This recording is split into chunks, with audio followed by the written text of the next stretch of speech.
Very good morning, my dear students. In this presentation, we shall try and understand the main scope of this policy, that is, voluntary sector policy. We shall try and understand the scope of this particular policy.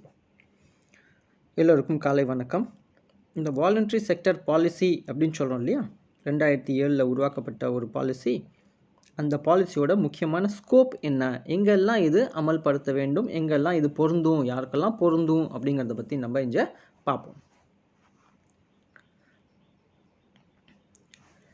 National Policy on Voluntary Sector 2007.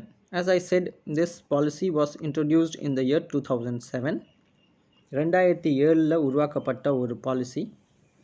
Scope of the policy states that or says that in this policy, voluntary organizations means to include organizations engaged in public service. As we all know that any NGO which has to be involved in voluntary service for the society or community. That is what here it is stated. Voluntary organization means any organization that is engaged in public service.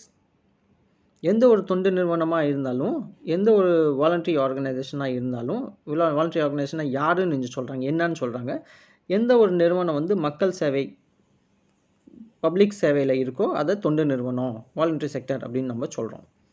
Based on ethical, cultural, social, economic, political, religious, spiritual, philanthropic. Philanthropic means love for mankind, or scientific or technological considerations. These are the various areas in which an NGO can operate or function.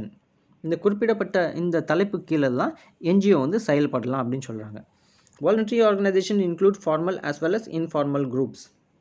Voluntary organization includes both formal as well as informal groups, for example, which are listed below.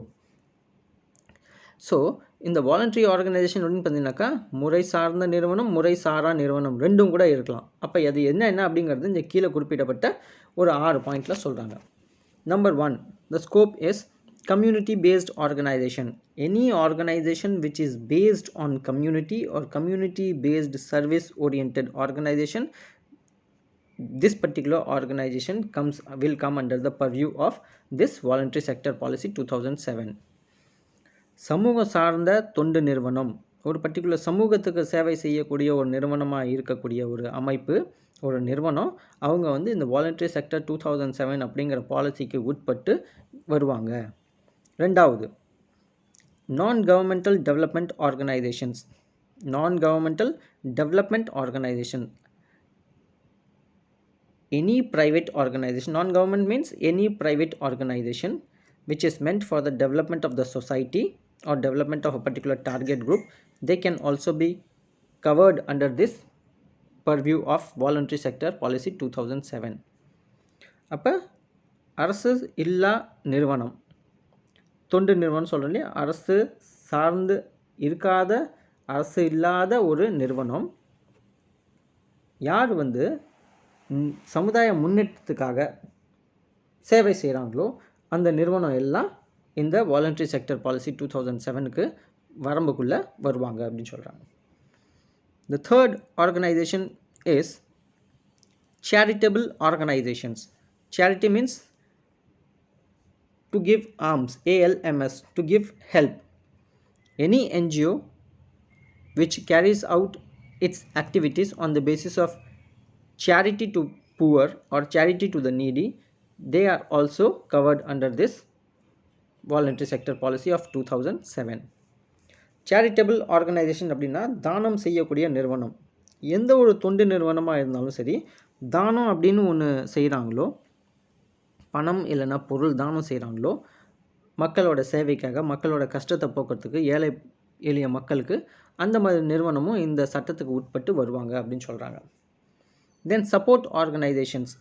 Any organization that extends its support to voluntary organization, they can also be covered under this particular policy. எந்த ஒரு நிறுவனம் தொண்டு நிறுவனத்துக்கு சப்போர்ட்டாக இருக்காங்களோ, இணைந்து செயல்படக்கூடிய ஒரு நிறுவனம் அமைப்பாக இருக்காங்களோ, அவங்களும் இந்த பாலிசி கைட்லைன்ஸ்குள்ளே வருவாங்க அப்படின்னு சொல்கிறாங்க. The next organization is called as networks or federation of such organizations. Network means for organizations which are spread wide apart, functioning from different areas through a particular network, or a federation. Federation is nothing but different NGOs, a number of NGOs or different NGOs get together and they form an association, and that association is called as federation. One particular NGO is an NGO. All the NGOs or more than 15 or 20 NGOs get together and form an association which is called as federation. Those federation or network of organization can also be covered under this voluntary sector policy. இப்போ ஒரு நிறுவனத்தை தொண்டு நிறுவனம் அப்படின்னு சொல்லிட்டோம்.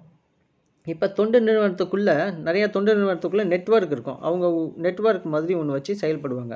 அந்த நெட்வொர்க்கும் இந்த policy கைட்லைன்ஸ்குள்ளே வருவாங்க. ப்ளஸ் ஃபெடரேஷனும் வரும். ஃபெடரேஷன்னா கூட்டமைப்புன்னு சொல்லுவாங்க. ஃபார் எக்ஸாம்பிள் ஒரு 30-40 NGOs எல்லாரும் சேர்ந்து ஒரு ஸ்டேட் லெவலில் நேஷ்னல் லெவலில் ஒரு அமைப்பு ஒன்று ஆரம்பிப்பாங்க. அந்த அமைப்பில் பார்த்தீங்கன்னாக்கா இந்தியாவில் இருக்கிற நிறையா என்ஜிஓஸு அதில் மெம்பராக இருப்பாங்க. இப்போ அந்த மாதிரி ஆர்கனைசேஷனை வந்து என்ஜிஓன்னு சொல்ல மாட்டோம், ஃபெடரேஷன் அப்படின்னு சொல்லுவோம்.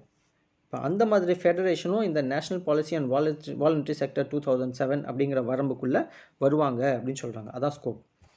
The last one is as well as professional membership association. Any association where membership is professional in nature, this particular organization can also be fitted in this National Policy on Voluntary Sector 2007. எந்த ஒரு சங்கத்தில் உறுப்பினர்கள் ப்ரொஃபஷ்னலாக இருக்காங்களோ, தொழில் ரீதியான ஒரு membership அமைப்பு உள்ள ஒரு சங்கம் ஒரு அமைப்புன்னு ஒன்று இருக்கோ, அவங்களும் இந்த national policy and voluntary sector 2007 அப்படிங்கிற கைட்லைன்ஸ்குள்ளே வருவாங்க அப்படின்னு சொல்கிறாங்க. That's it. தேங்க்யூ.